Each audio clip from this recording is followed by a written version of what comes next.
Siap, berdiri. Berdiri tangan.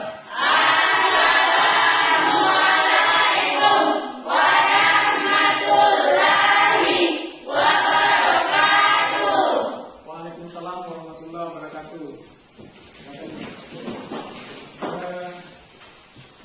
Bagaimana kabarnya hari ini? Baik.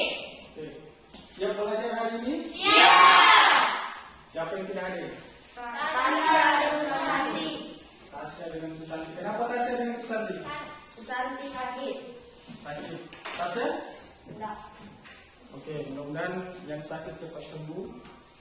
Yang tidak sekolah, kalau ada yang teman yang berdekatan dengannya, sehat semua hari ini ya? Sehat. Iya, sehat. Jangan lupa di masa pandemi ini selalu menggunakan masker, mencuci tangan, dan jaga jarak. Sebelum kita belajar, saya ingin supaya pelajaran kita hari ini mendapat ridho dari Tuhan Yang Maha Kuasa, kita berdoa dulu. Silakan Firman, bimbing doa. Teman-teman, kita belajar, sudah kita berdoa, sudah kita belajar. Berdoa dimulai.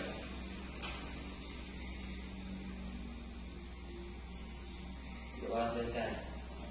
Amin. Ingat materi kita kemarin?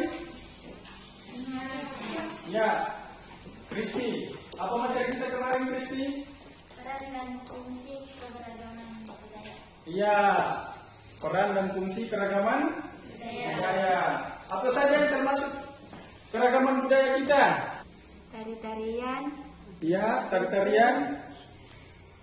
Baru? Apa lagi? bahasa, Bahasa. Apa lagi? rumah adat, Rumah adat. baju adat, Baju adat. Ya, oke, bagus. Yang lain? Sapira? tari-tarian, pakaian adat, rumah adat, Ya. agama, Suku adat, suku bangsanya ada sukunya yang berbeda-beda, tari-tariannya yang berbeda-beda. Itu adalah keragaman budaya kita. Sebelum saya melanjutkan materi, pernah nggak di kampung kita ini kalian melihat tarian adat? Atau orang Sangir ada tarian adat? Ada. Orang Teluk Jaya ada pernah tarian? Itu adalah salah satu keragaman budaya yang ada di Indonesia. Nah, tentu kebanyakan keragaman itu dari keragaman suku, bangsa, agama di Indonesia yang begitu banyak, tentu persoalannya sangat kompleks. Sering terjadi pertentangan. Ada budaya baru, ada budaya lama. Nah, itu sering terjadi pertentangan. Kaitannya dengan materi kita hari ini adalah konflik dalam konflik dalam kehidupan sosial. konflik dalam kehidupan sosial. Nah, konflik dalam kehidupan sosial. Silakan dibaca dulu. Yang mati ada gambar di situ. Kira-kira apa yang terjadi? Bisa?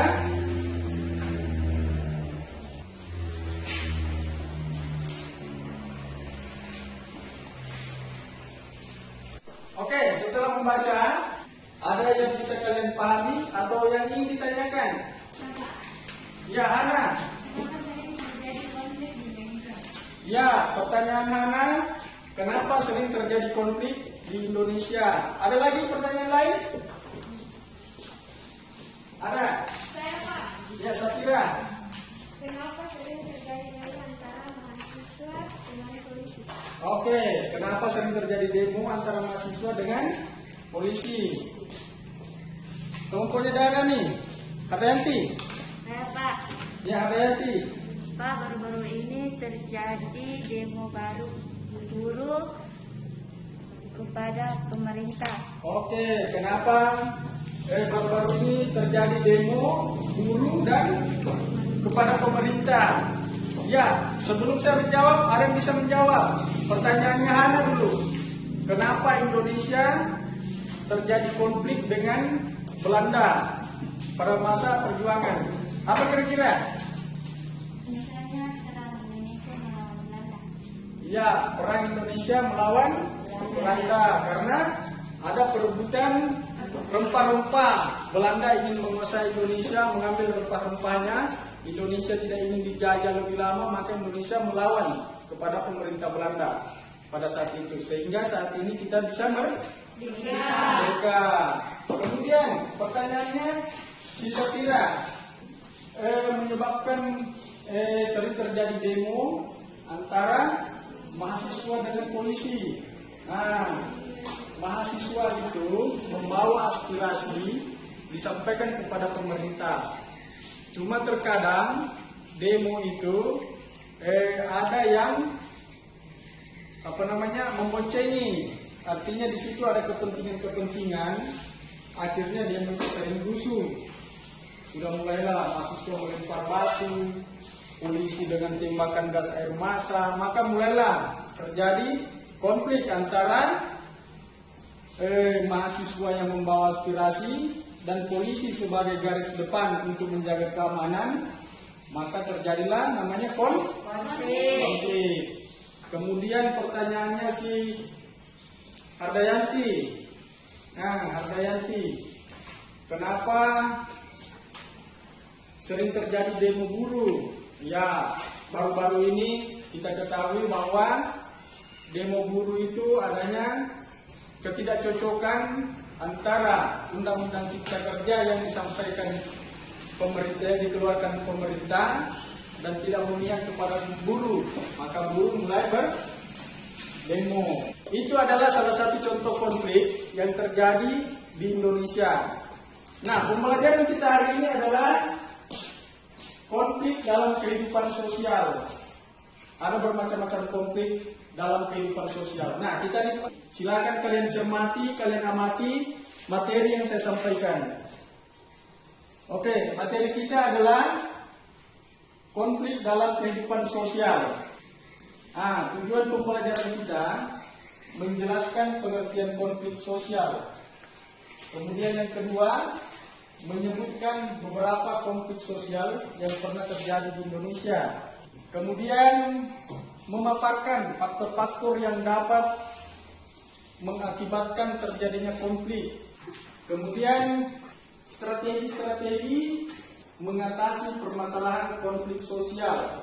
Poin berikut, tujuan pembelajaran kita yang berikut adalah mengemukakan upaya-upaya mencegah terjadinya konflik sosial. Jadi pengertian konflik adalah bagian dari sebuah proses interaksi sosial yang terjadi karena adanya perbedaan fisik, emosi, kebudayaan, dan perilaku. Next ya. Faktor-faktor penyebab terjadinya konflik, perbedaan individu. Misalnya si Renal dengan si Jigen. Mungkin ada keinginan yang tidak sesuai antara si Jigen dengan si Renal, akhirnya terjadi pertentangan, perbedaan. Kemudian kebudayaan. Misalnya kebudayaan A, kebudayaan B, kebudayaan asing dengan kebudayaan lokal yang memaksakan misalnya kebudayaan asing itu dipakai di kebudayaan lokal. Kebudayaan masyarakat lokal tidak mau, maka terjadilah sebuah konflik. Kemudian perbedaan kepentingan. Misalnya si Renal lagi dengan si Firman. Renal maunya beli ini, tapi si Firman beli ini. Tidak ketemu, maka akan terjadi konflik juga. Kemudian perubahan sosial. Kemarin kita sudah belajar perubahan sosial. Jadi perubahan sosial ada vertikal dan ada horizontal. Ada naik dan ada turun. Jadi ada yang naik jabatan, ada yang turun jabatan. Itu juga menyebabkan konflik. Next. Bentuk-bentuk konflik. Bentuk-bentuk konflik. Yang pertama, menurut Fred Dehrendorf. Dehrendorf mengatakan konflik antara peran-peran sosial seperti konflik antara peran-peran dalam keluarga atau profesi. Apa itu profesi? Iya, pekerjaan. Nah, dan seterusnya. Kemudian, ini situasi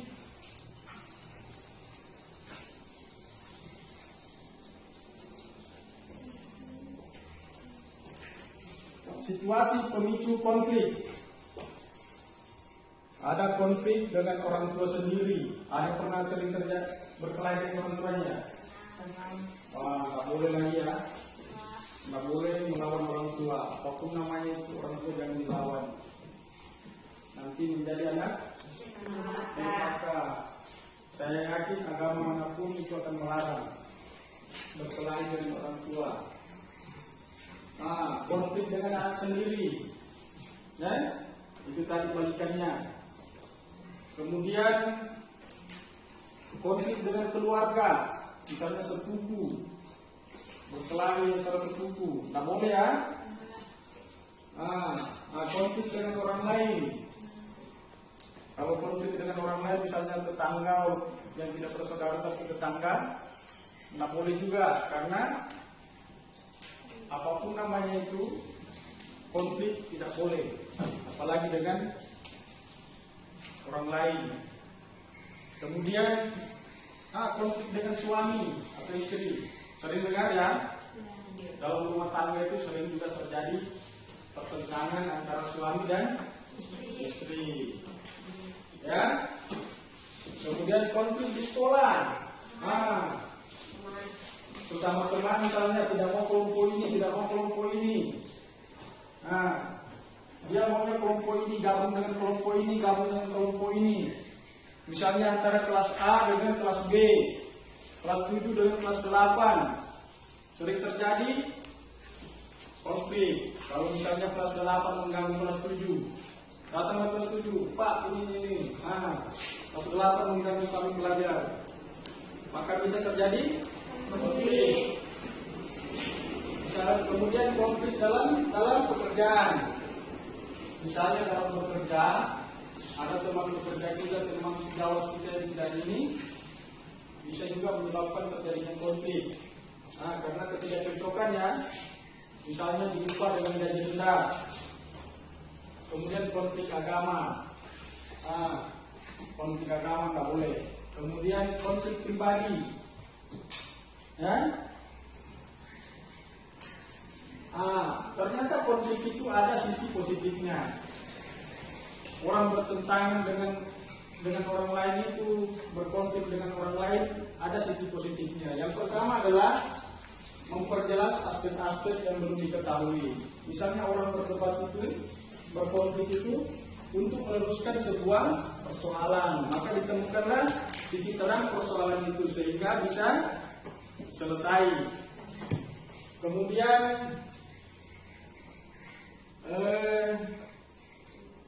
penyesuaian kembali norma, artinya aturan-aturan dikembalikan, diluruskan kembali. Kemudian meningkatkan solidaritas. Bagaimana meningkatkan solidaritas antara kelompok dengan kelompok yang satu yang dulunya berkonflik, begitu memahami sebuah tujuan, maka saling ternyata kita sama tujuan kita sama-sama saja. Tidak terjadi kekompakan antara kelompok satu dengan kelompok yang lain. Kemudian mengurangi ketergantungan antara individu dan kelompok, tidak saling bergantungan antara kelompok satu dan kelompok yang lain.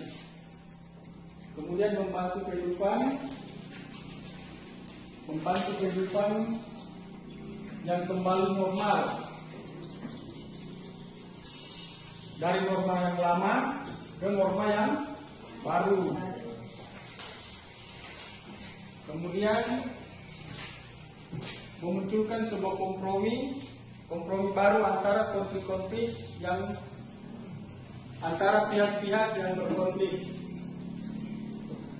Ini saya bilang sisi negatifnya konflik itu, keretakan hubungan. Kalau suami istri berkelahi terus, maka rumah tangga itu akan hancur, ya.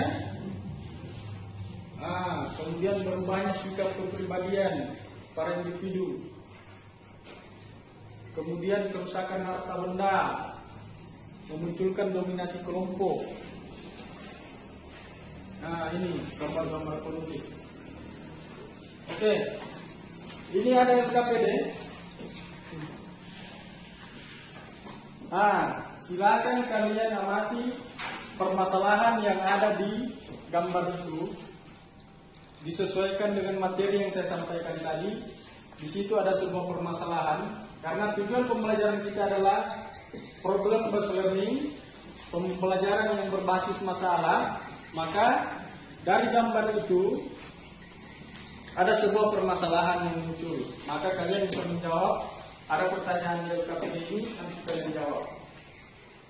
Ya, silakan ditulis ya. Nah, ditulis seperti kemarin.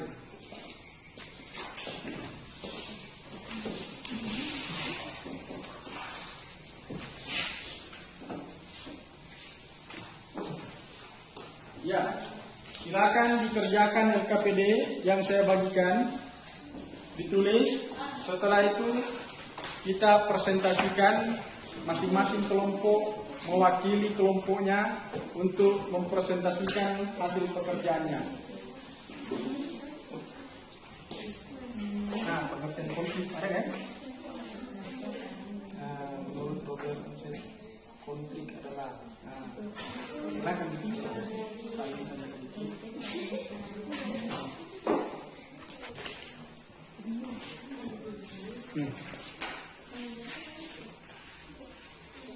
Minta ngasih sokoan.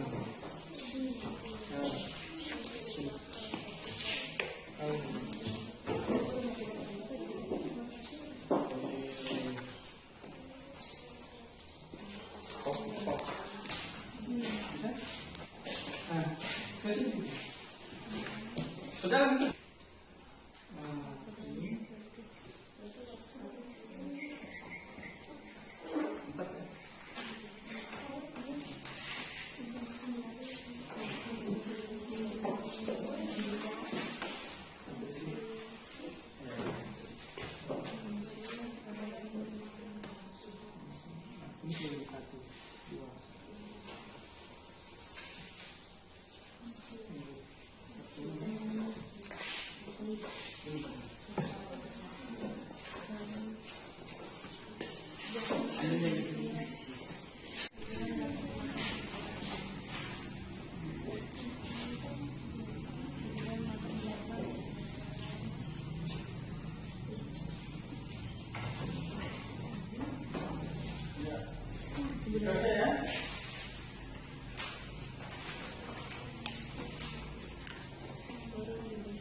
sudah?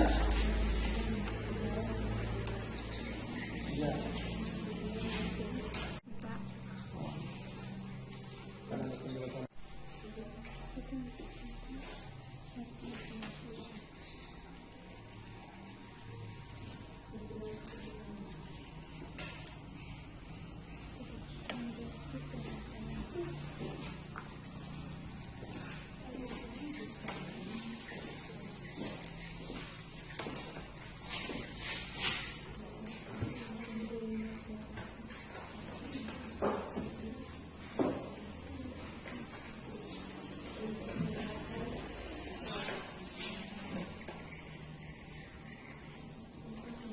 Sudah? Oke. Kita 20 menit ya.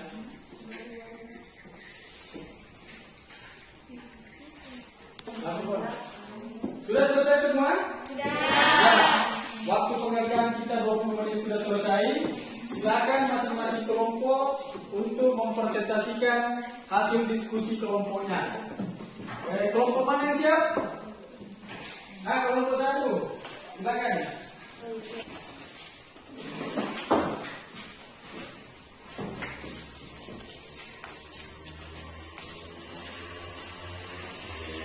Ya, silakan kelompok 1. Baiklah, saya dari kelompok 1 akan mempresentasikan hasil diskusi kami. Ya. Menurut Robert M. Z, lawangan konflik adalah perjuangan untuk memperoleh hal-hal yang langka seperti nilai status, perusahaan, dan sebagainya dengan tujuan tidak hanya memperoleh keuntungan tetapi juga untuk mendukung pesaing dan menurut Kartono, konflik merupakan proses sosial yang bersifat antagonistik dan terkadang tidak bisa diselesaikan karena dua belah pihak yang berkonflik.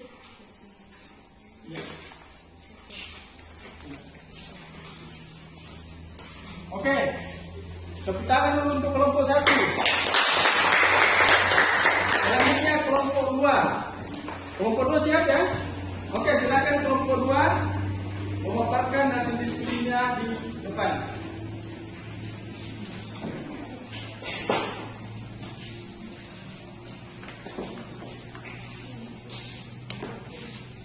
Baiklah, assalamualaikum warahmatullahi wabarakatuh. Waalaikumsalam warahmatullahi wabarakatuh. Baiklah, saya dari kelompok 2 mempresentasikan hasil diskusi kelompok kami. Satu, perbedaan individu manusia adalah individu yang unik. Jangankan manusia yang berbeda orang tua, suku dan ras. 2, perbedaan latar belakang kebudayaan orang yang dibesarkan dalam lingkungan kebudayaan yang berbeda-beda. 3, perbedaan kepentingan tentang penolakan sebagian warga terhadap rancangan pembangunan bandara di Ponorogo, Yogyakarta. Assalamualaikum warahmatullahi wabarakatuh. Ya, tepuk tangan lagi untuk kelompok 2. Selanjutnya kelompok 3. Silakan kelompok 3.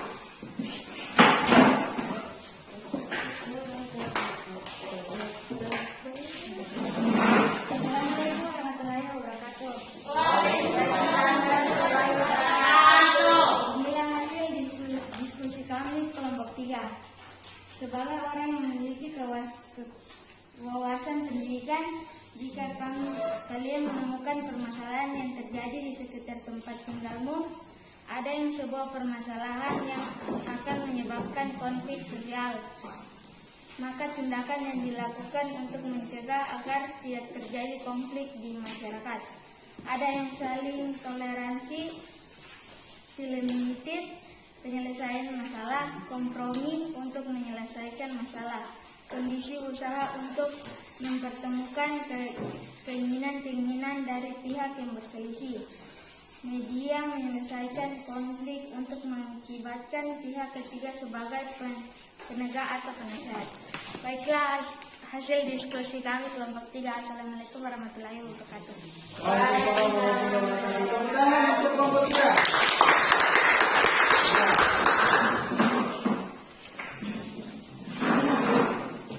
Ya, setelah semua kelompok tampil, maka setelah selesai pemaparan tadi hasil diskusi, mungkin ada hal-hal yang belum dipahami dari materi diskusi.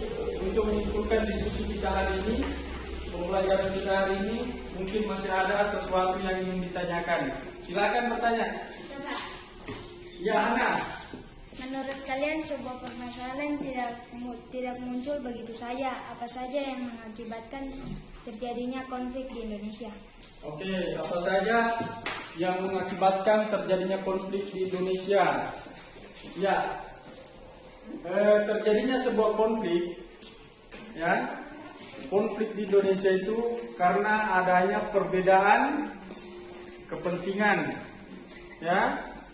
Contoh, misalnya pemerintah mengeluarkan sebuah aturan, tapi ada kelompok tertentu, oke, ada poin penting yang disampaikan tadi oleh temannya tentang konflik di Indonesia. Kenapa sering terjadi konflik itu? Seperti yang saya sampaikan di awal adalah adanya perbedaan kepentingan antara kelompok satu dengan kelompok yang lain. Kemudian adanya pertentangan antara individu dengan individu yang satu. Begitu ya. Konflik dalam kehidupan sosial itu selalu ada. Kemudian ada lagi pertanyaan? Saya Pak, Ya. kenapa Indonesia sebagai negara yang maju dengan berbagai permasalahannya, konflik apa saja yang pernah terjadi di Indonesia? Ya. Ada beberapa konflik yang pernah terjadi di Indonesia. Yang pertama itu adalah konflik peperangan antara Indonesia melawan penjajah.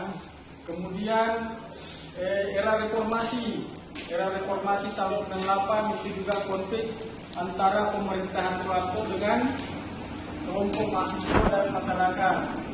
Kemudian ada konflik antara demo buruh dengan kebijakan pemerintah. Itu ya konflik-konflik yang sering terjadi di Indonesia. Kemudian ada lagi satu ya.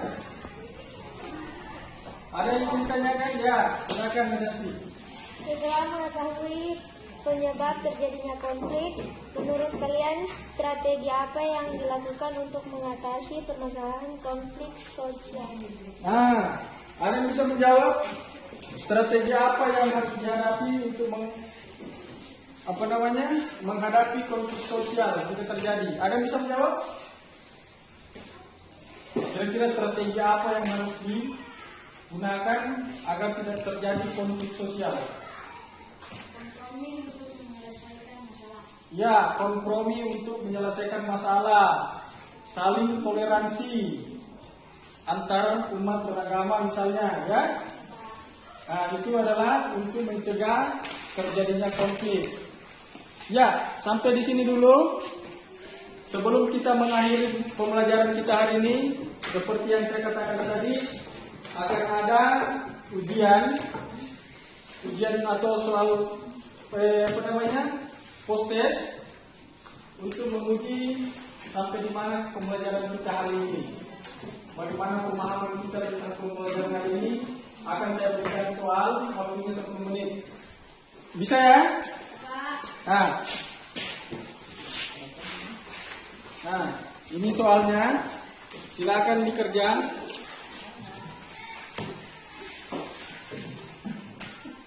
Sudah dapat semua soalnya? Sudah. Oke, silakan dikerjakan. Waktunya 10 menit. Oke, waktunya sudah selesai. Sudah 10 menit. Ya, silakan dikumpulkan.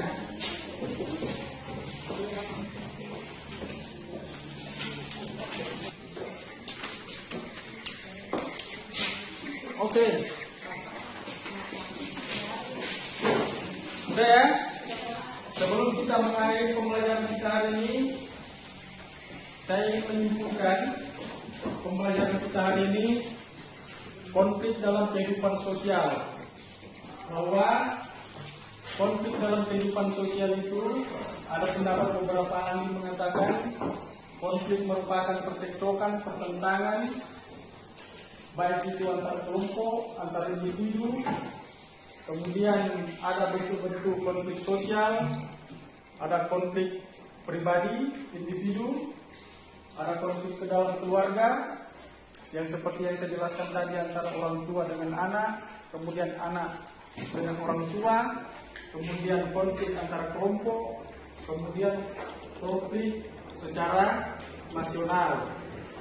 Ya, sebelum saya mengakhiri pembelajaran kita hari ini, mudah-mudahan apa yang kita pelajari mendapat ridho dari Allah Subhanahu wa taala, Tuhan yang Maha Kuasa. Apa yang kita dapatkan hari ini bisa kita aplikasikan dalam kehidupan bermasyarakat.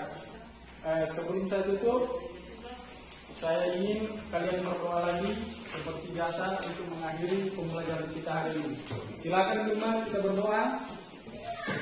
Teman-teman, sebelum kita pulang, marilah kita berdoa menurut agama dan keyakinan kita masing-masing. Doa dimulai. Berdoa selesai. Demikian pembelajaran kita hari ini. Saya akhiri. Assalamualaikum warahmatullahi wabarakatuh. Waalaikumsalam.